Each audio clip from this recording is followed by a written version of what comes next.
बिस्मिल्लाहिर्रहमानिर्रहीम अस्सलाम वालेकुम and welcome to my channel how to learn English. Okay guys, सबसे पहले आप लोगों से रिक्वेस्ट है कि अगर इसकी पहली वाली वीडियोस आप लोगों ने नहीं देखी हैं तो बेसिक ग्रामर से रिलेटेड कंप्लीट कोर्स देखने के लिए आप हमारे YouTube channel how to learn English को सब्सक्राइब कीजिएगा। ओके गाइस, आज की इस ट्यूटोरियल में हम फ्यूचर इंडेफिनिट टेंस के एक्टिव से पैसिव बनाएंगे। सबसे पहले अगर हमारे पास कोई सेंटेंस फ्यूचर इंडेफिनिट टेंस का अफर्मेटिव फॉर्म में होगा तो उसे पैसिव में चेंज करने के लिए फॉर्मेट कुछ इस तरह से होगा। सबसे पहले सब्जेक्ट, उसके बाद helping verb will be, shall be plus verb की थर्ड फॉर्म प्रीपोजिशन बाय और लास्ट में ऑब्जेक्ट। नेगेटिव में हमारे पास स्ट्रक्चर कुछ इस तरह से होगा। जब उसके नेगेटिव बनाने हैं तो हेल्पिंग वर्ब के बाद नॉट लगा देंगे और बाकी का स्ट्रक्चर बिल्कुल सेम टू सेम। ओके, तो subject will not be, shall not be verb की third form and object. Interrogative में हमने हेल्पिंग वर्ब को पहले लगाना है और बाकी का सेंटेंस अफर्मेटिव सेंटेंस की तरह और लास्ट में question mark. Will, shall, subject, be, third form of the verb, preposition by, object and question mark. इस एग्जाम्पल में रूल्स हमारे पास वही रहेंगे कि हमने सब्जेक्ट को ऑब्जेक्ट की जगह पर, ऑब्जेक्ट को सब्जेक्ट की जगह पर वर्ब की थर्ड फॉर्म preposition by और फिर वाई वाला object.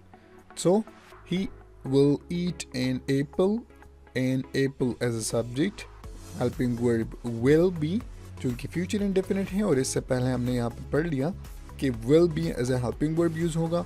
Third form of the verb eat is eaten by and him. He will eat an apple will be eaten by him. Negative बनाना बिल्कुल आसान है, आप लोगों ने सिंपली हेल्पिंग वर्ब के बाद नॉट लगा देना है। इंट्रोगेटिव में आप लोगों ने हेल्पिंग वर्ब पहले लगाना है और आखिर में सवालिया निशान यानी कि question mark. So he will eat an apple will be eaten by him, an apple will not be eaten by him, will an apple be eaten by him। दूसरे एग्जाम्पल को आप लोग देख लो। दूसरे में they will write their notes। their notes को हम as a subject ले लेंगे, फिर उसके बाद हेल्पिंग वर्ब will be, फिर उसके बाद वर्ब की तीसरी फॉर्म preposition by और object. they will write their notes। their notes को हमने एज ए सब्जेक्ट लगा दिया, हेल्पिंग वर्ब will के साथ हमने be लगा दिया, will be वर्ब की तीसरी form, write, wrote, written, by and they का objective case them। So their notes will not be written by them, will their notes be written by them। So ये हो गया future indefinite tense का active से passive. आप लोगों ने simply helping verb be का यूज़ करना है और बाकी के रूल्स बिल्कुल सेम है। So they will write their notes will be written by them, their notes will not be written by them, will their notes be written by them. ये रहा आप लोगों का फ्यूचर इंडेफिनिट टेंस के active के passive. अब आप लोगों की प्रैक्टिस के लिए ये सेंटेंसेस हैं।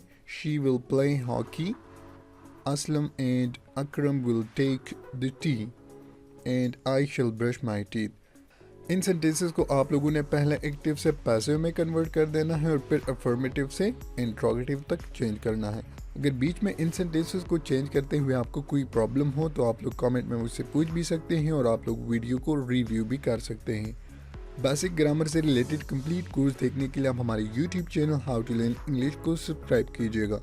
Thanks for watching.